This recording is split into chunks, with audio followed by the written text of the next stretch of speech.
All right, we'll jump straight in. We'll start with the book, Tesla and the Pyramid. Jump straight in there, just a deep rabbit hole. Page 1, open it up. 1943, US intelligence confiscates Nikola Tesla's final research. All his research, all his writings, everything. The man brought in to assess it all? No other than MIT physicist John G. Trump. Yep, that's Trump's uncle. Now, everything Trump's uncle looked at is still classified. Apparently it was 2 truckloads of books and information, which is unbelievable that they claim to have found nothing worthy. Trump's uncle said, no, there's nothing here, nothing, nah, don't worry about it, I'll just take some home. Like, Tesla was into, like, time travel and all sorts of things going on. So, I'm sure there was more than nothing. And if there was something, having it still classified is extremely suspicious. But anyway, we flick in a couple of pages after that. Novel drops into swarms of energy orbs are reported worldwide. Their exotic propulsion, unexplained. That happened in real life. The late 2024 was when all these orbs and UFO things were flying around, and it was crazy. It was a big news story. Like, you might find that during this you'll get little triggers. You'll be like, oh yeah, I think I remember that. Always worth looking it up. If you don't believe me or the timing of the book, which I'm just talking about the book, not really myself or my timing, but all these little events happened. So it was very, very strange, and it just gets weirder. So in the book, there's a whistleblower. He's on the run. He's CIA. He's got information. He's got documents. Very top secret. He hijacks a Cybertruck near a pyramid after leaving a manifesto. Now, 1 month later in the real world, a guy is running from the CIA with classified documents and secrets. He parked outside where? Trump Tower in Vegas and blew himself up in the Cybertruck. People claim that he ate a bullet beforehand or as it all happened, but who cares? It doesn't really matter. Point being, the book was talking about this exact thing a month after the book's release in late 2024. It happens. Literally, the CIA guy blows himself to bits, outside Trump Tower. So, that's pretty crazy stuff. So, and the thing is, with that CIA kind of thing, I'll pull up a bit of a video for it so you can kind of see what I'm on about. He was just down the street from the Luxor Pyramid. It's a big black pyramid in Vegas, and it has a big beam of light coming out of the top of it. So, that is crazy. The book just said a pyramid. Didn't say in Vegas, but still, uncanny. Within a month of this thing coming out. So that's pretty bloody crazy in my books. And then you've got the driver was from Colorado Springs. That's where Nikola Tesla discovered, basically scalar physics and that kind of thing. His manifesto claimed that the Jersey orbs swarm was classified tech. So the guy in the real life, this guy in the background at the moment, he claimed that the government had information on very classified tech, propulsion or something or other. And then he blew himself up. It's just crazy. It's the connections are surgical. This is it kind of blows my brain, and I'm not here to push the book. I'm not making any money. I don't get kickbacks for any of this kind of stuff. So, right, so the book gets weirder, as in, Monolith. That's the name of the publisher. No real name, can't find anything about him, done a bit of digging, him or her. Monolith, that's the publisher. Never made a book before, never made a book after, no online presence, no other books, nothing, just Monolith. All right, now we've got kind of direct lines to things there, because you've got a direct line to Stanley Kubrick, who made Space Odyssey, Eyes Wide Shut, all those kind of movies. So Stanley's well known. You would have seen The Shining. There's so many. He's also the guy who was responsible for a lot of the footage you see of the moon, because the moon landing, they claim that they couldn't do all of it from the moon or something, so they had to replicate the moon landing in a studio, and they admit to that. And Stanley was the man. He was the one who filmed it all and put all that together. So, Stanley goes pretty deep. I would say, he's on the inside of a lot of stuff. Seems to know stuff way before everyone else. I don't know if G. Trump gave him access to information or anything that he might have found in someone's apartment a long time ago. But either way, it's weird. Like, if you look up Stanley, you find out some pretty weird stuff, and just watch his movies, and that'll blow your mind. All right, so we've got the Stanley with an iconic symbol, advanced technology, all this stuff going on. So the author's name of Tesla and the Pyramid, which you can see in the back, that's the front cover for the actual book. The author's name is Jerna Brown from Utah. Yeah, the same Utah where the mysterious real-life monolith, like a triangular prison, was found in the desert. People just came across a weird shiny thing in the middle of nowhere, in the middle of Utah. All right, so the guy who wrote this book, Tesla and the Pyramid, lives in the same state as where the monolith was found. Not the one from the movies, there's a real one. I've got footage of it, we'll probably get there in a minute. Just, you got to bear with me a bit. There's a bit to get through. There's some pretty wacky stuff going on here. And it'll all come together in the end. Again, if you've only just joined, follow and subscribe and all that jazz, because this will be a multi-part series.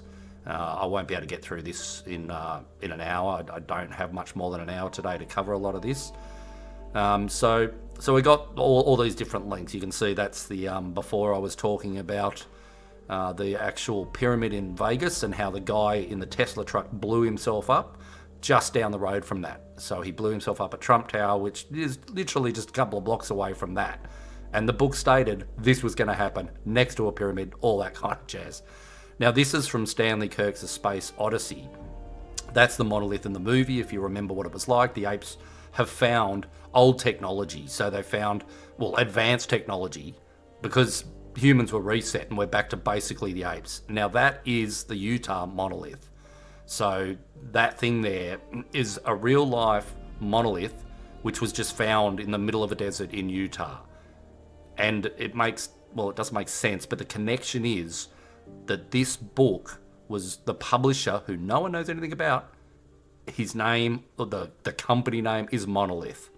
All right, now this is all weaving together with Stanley and everything else going on. So, it's pretty crazy.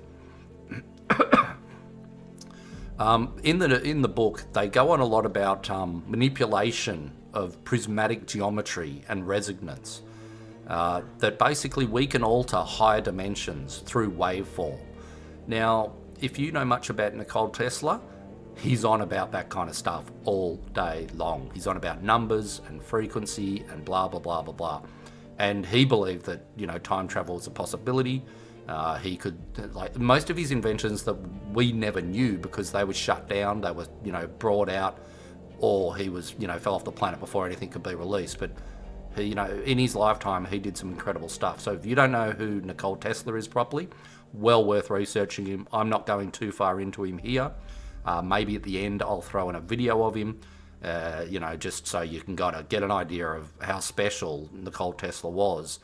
And unfortunately, if Nikola Tesla had been able to help humanity, and if he hadn't been, locked down and controlled so heavily, the world would probably be a lot better place than it is. Or, like the monolith and like 2001 The Space Odyssey, we would have just reset ourselves. We would have wiped ourselves out, which is probably more than likely, giving stupid people high technology that you don't understand. All we ever seem to do is war. I don't know. It's the human instinct is to just be a bunch of assholes. It's just how it is. And until everyone kicks out the powers that be that are in there now, this is just going to continue. Nothing's going to be glorious. But anyway, back to the book. So the only quote on the back cover reads, like watching a Spielberg direct. Right, so on the back, the only quote quotes Steven Spielberg. And him and Stanley Kubrick, they are just all through this book, and they're very famous people, but they're iconic because of the icons they use in their movies and that kind of thing. Which, again, this will all make sense. So then, 3 months after the publication is released of Tesla and the Pyramid, Spielberg announces his next film. It's called Disclosure. You can't make it up. All right, Disclosure. All right. Now, what we're talking about here is disclosure. It's all tying in.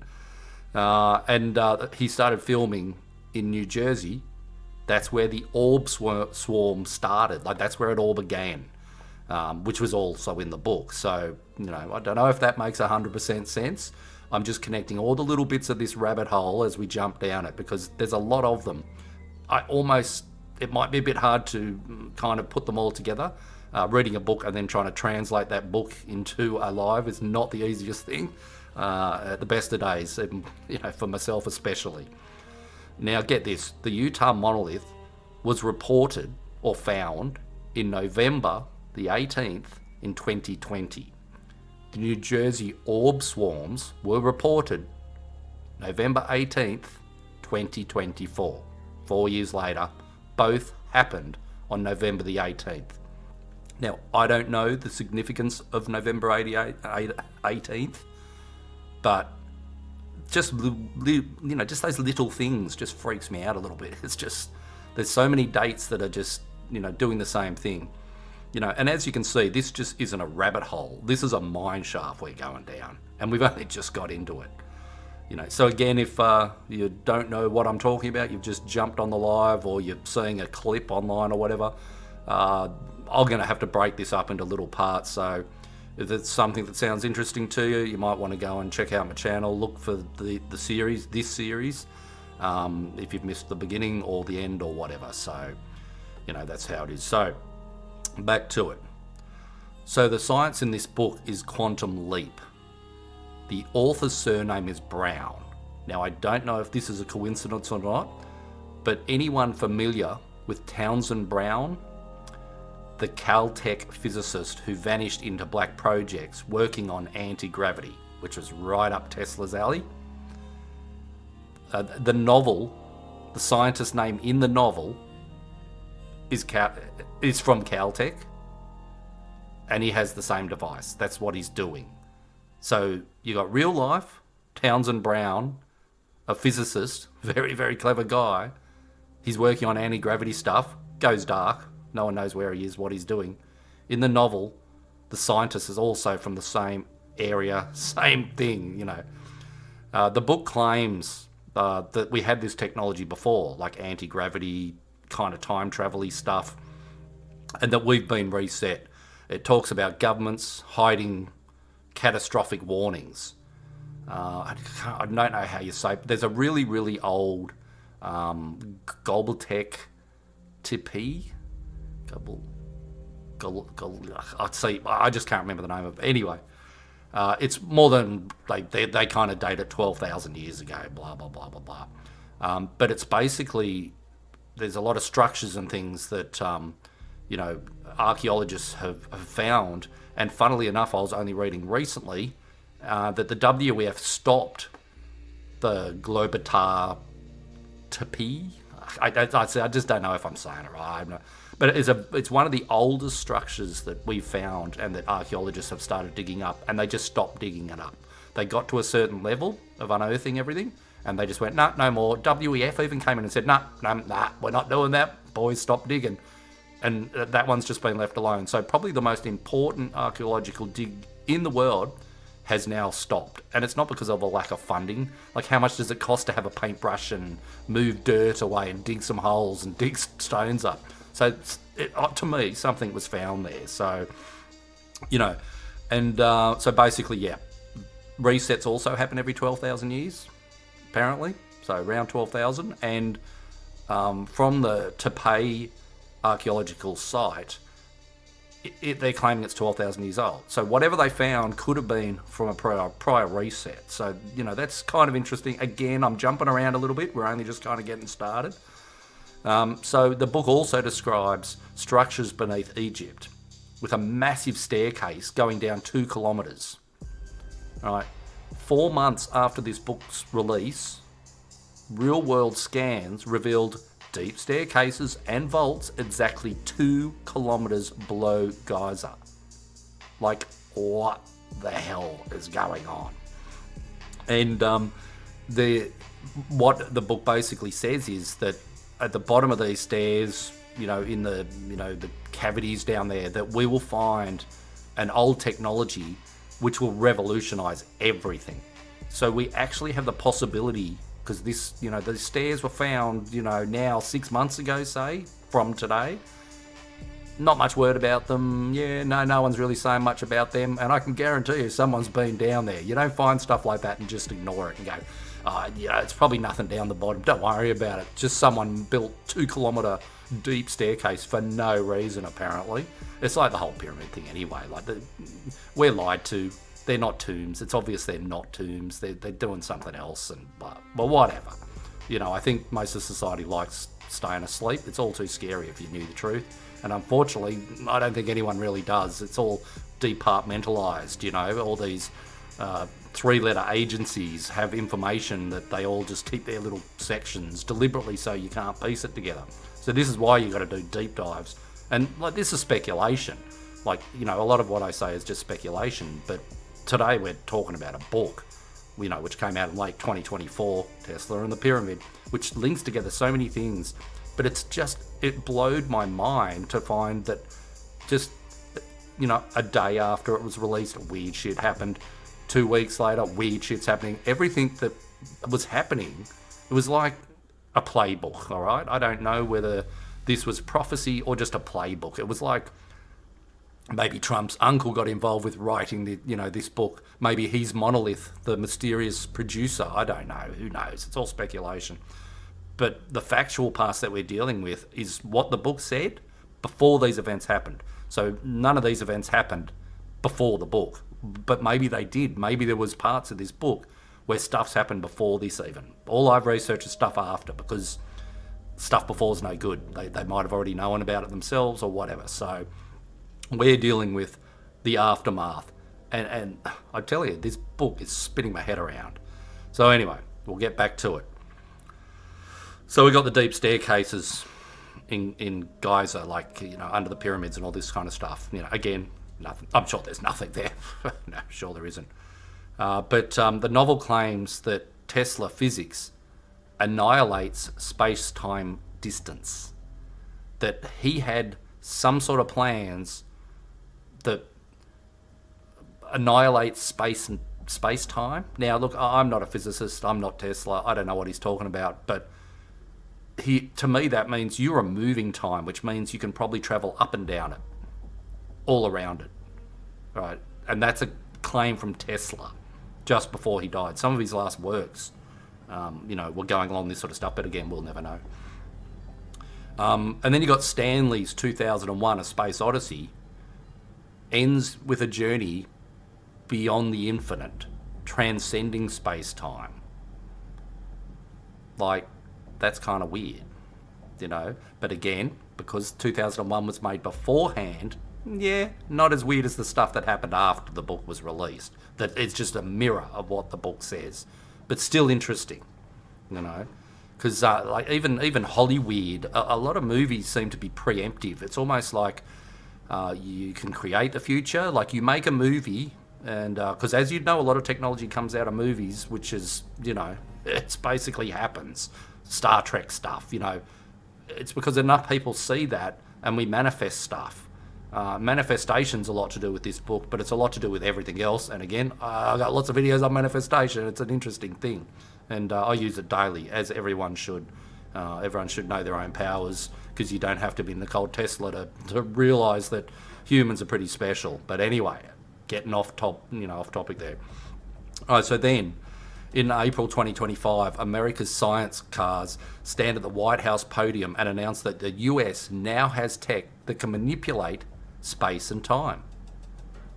Right, this guy, this tech guru at the White House, his exact words were, "All distance is annihilated."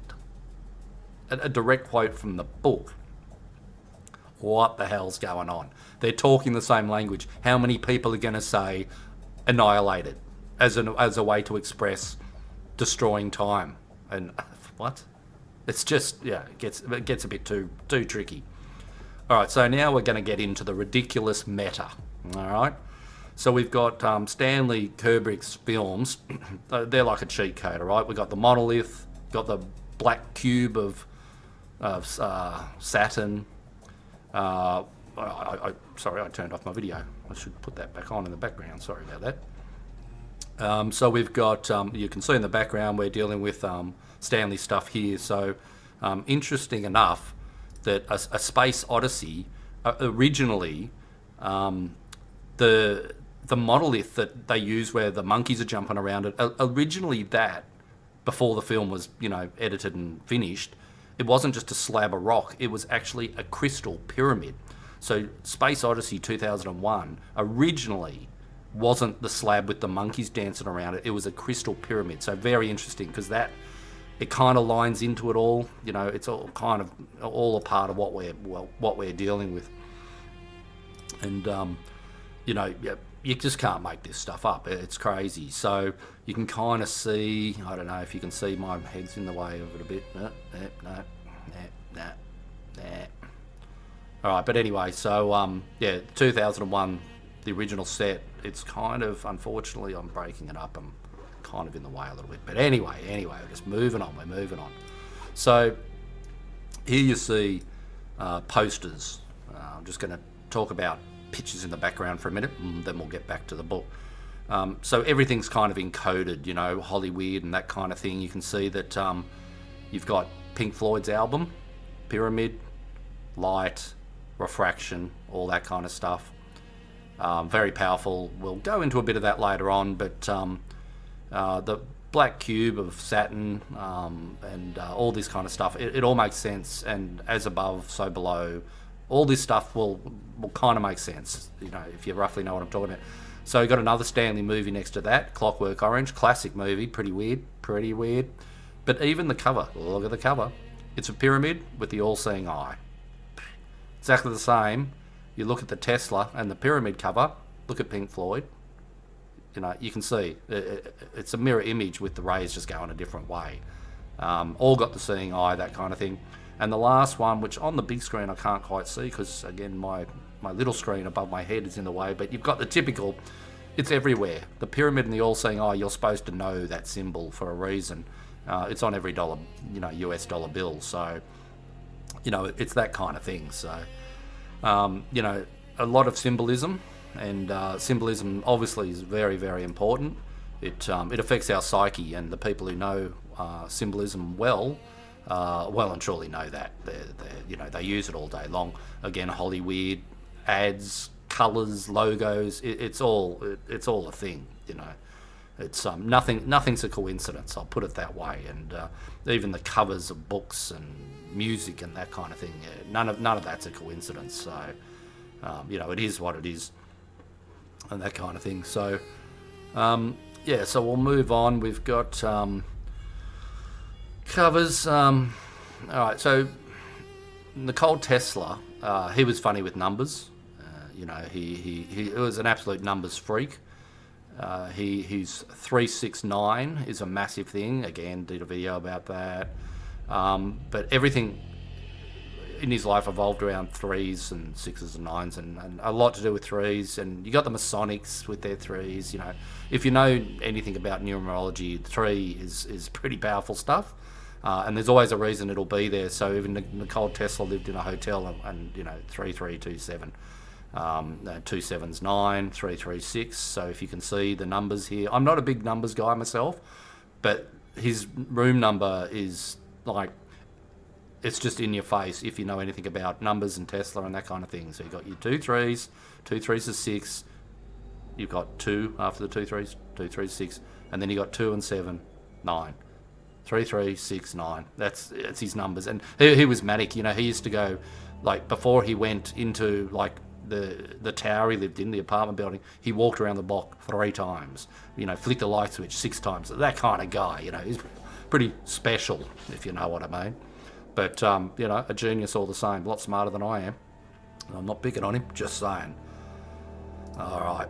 So yeah, we got Tesla's room, and we kind of got the like Stanley's mazes. So it's I don't know.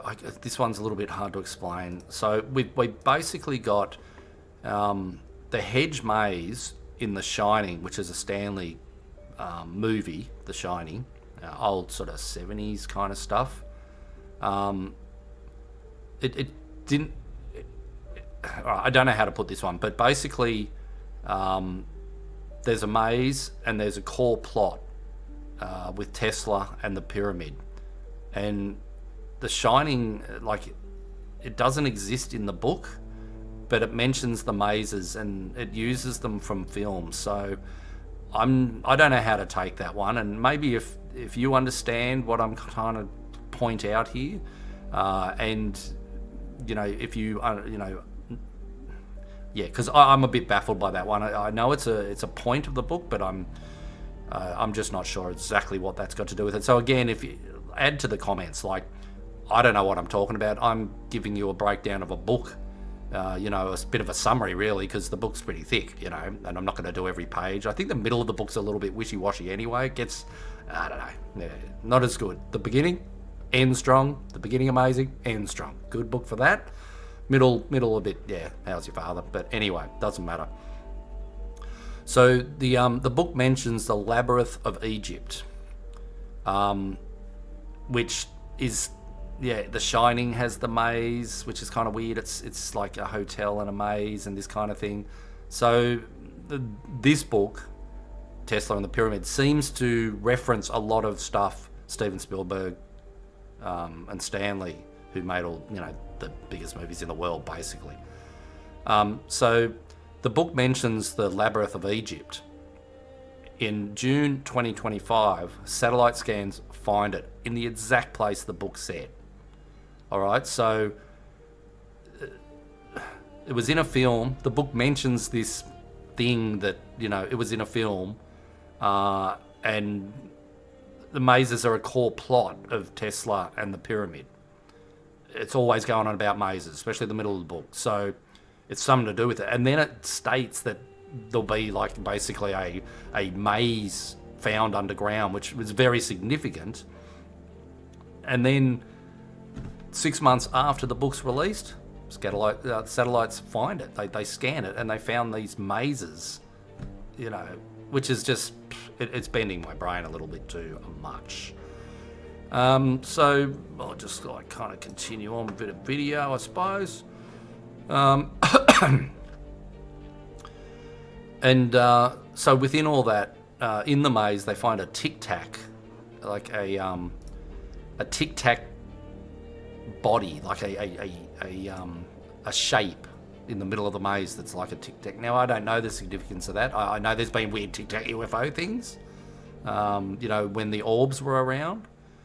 So I don't know. Again, if you know more about this, please, in the comments, let me know. I like feedback. And again, I don't know what I'm talking about really. And if you've either read the book or the movies, please correct me, because I'm not the biggest movie buff. I'd rather read a book than watch a movie, but I still don't even read enough books really anyway. So, but yeah, not the biggest Hollywood fan, so not always into every book, but I have seen a lot of these classics, so it kind of makes sense to me. And yeah, all right. So Spielberg, Ready Player One, ventures into Stanley's stuff, Stanley's movies and books, The Shining, and a sequel that's not in the original book. So again, I haven't read that book, so I'm not 100% sure. Again, if you know what's going on with all that kind of the maze and The Shining and Ready Player One, please tell me, because that I'll admit I'm a little bit lost on. All right. So anyway, we'll move on. Now, the central esoteric core of this book, Tesla and the Pyramid, is as above, so below, and the number 7. 7's everywhere. I'm born on the 7th. 7's a good number. I used to bet just on horses that were 7. Won a lot of money doing it. So 7, I don't mind that number. It's a good one to me. So it's a part of a lot of the book. It goes on about it. So as above, so below is just classic. It's everywhere. It's like the macro to the micro. There's a million ways to explain as above, so below. And so I'm not going to tell you what it means because my interpretation would just be mine. Now, in Stanley's films, there's always hidden motifs everywhere that appear everywhere. And 7 diamonds are one of his things. So there's always 7 this, 7 that. And each diamond is kind of fused with pyramids, which are ancient symbols for as above, so below. So these are like shots from, films. Like you've got The Shining with Jack Nicklaus. See, I had a bit of a weird thing here, a bit of a deja vu, didn't know what's going on. But if anyone knows The Shining, I thought his name was Jack Nicholas. But here I keep reading Jack Nicholson. Is that right? Or is that a glitch in the Matrix? Like, this isn't in the book. I'm not talking about the book. I'm talking about my own brain. I always thought it was Jack Nicholas, the guy in The Shining and all those movies. But I keep reading Jack Nicholson. I don't know. It doesn't make sense to me, but whatever. But here you can see some of the movies. A Space Odyssey, up on the top right there, where you've got the as above, so below green pyramids being intersected by another pink pyramid. Now that is a big symbol, all right? So the Space Odyssey is just symbolism central. And like even the bottom picture down here, that is the Jack Nicholson one. And you can see there it's the same. It's the pyramids, like the intercepted. And I know that sounds weird, but if you know symbolism, it's what it is. And even when Jack Nicholson was... See, Nicholson, I'm not even used to saying it. It's weird. When he did The Shining, the final scene is him doing hand gestures, as above, so below. Like, how weird is that? It's probably not weird to them because it's all just symbolism, but, you can see Full Metal Jacket, A Clockwork Orange is the top left one, which was really weird. If you haven't seen that, might be worth seeing. Just, it'll freak you out, guaranteed. So there's Jack Nicholson, and you've got photos of like people that look like Tesla. They could be Tesla, because like he was around then. So you got Jack Nicholson, then you got this dude, and there's another dude just behind him to the left there who looks much the same. So it's kind of weird. But anyway, that's a little bit off topic from the book we're talking about. All right, so I did all that. All right, so. All right, so in the book, there's a villain. There's always a villain. You need a villain, So he's a government intelligence officer, right? Codenamed Megatron. Now, Megatron's a transformer when I was a kid, but he's not that Megatron, all right? In occult lore, Megatron was the prophet Enoch, all right? So... and he transformed into an angel. In the book, Megatron, the government intelligence officer, he has sentient AI implants, like Neuralink, like Musk, kind of Neuralink thing. All right, so the bad guy has AI chips in his brain, so very controlled. So then, like 3 months ago now, in the real world, I'm sorry that it jumps between the book and the real world so much, but these are the connections we're doing. So in the real world, a Pentagon whistleblower went viral connecting government black projects to echelon magic. All right, he tweeted to Elon Musk, about a government sentinel AI that was deaded, we'll say, so I don't get flagged for anything, for revealing too much. In real life, there was a guy, literally happened, texting Musk saying, I know a person or whatever that was transformed basically into a human AI. Now that's pretty bloody weird. Kubrick's or Stanley's last book. It might be completed by Steven Spielberg, like an artificial intelligence kind of one. So we'll see on that one. That's just my guess.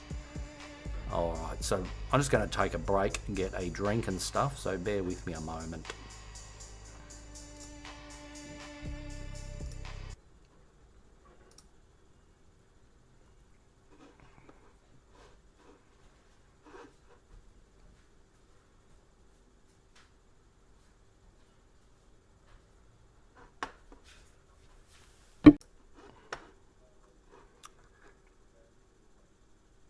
I've got to kind of catch up with my thing. All right, so I'm running out of time, unfortunately, so I'm going to have to be quite quick here. I will continue this one probably tomorrow. So if you like this kind of content or you're interested in following up, I've got a lot more information on this. So thanks for the likes and subscribes. Thanks for all that. I will answer comments. I'll do a Q&A maybe tomorrow when I come back live to finish this up. But I'll just really quickly, I think I'll just get to a few of the main points that I wanted to get to.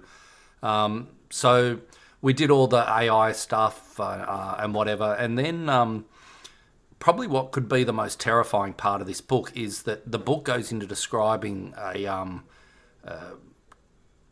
terrible event, and it's geomagnetic, so it's cataclysmic, and it's supposed to happen in 2040, around then, and its society collapses. And all the elites go underground. They built AI cities underground to survive. Of course, we, the stakeholders, aren't invited, as per normal. And it was funny because the day after I was reading this section of the book, Spain and Portugal had a massive blackout. Like, it went for days. And it was a rare, atmospheric phenomena, is what the media kept calling it. So probably, like sun radiation, sun flare, that kind of stuff was more than likely the culprit. I can't remember exactly because it was, a couple of months ago now.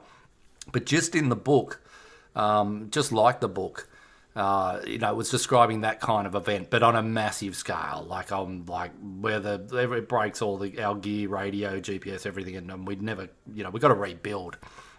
And funnily enough, they talked about the underground cities that had been built before 2040, where all the elites run off and leave us all out to fall off the planet.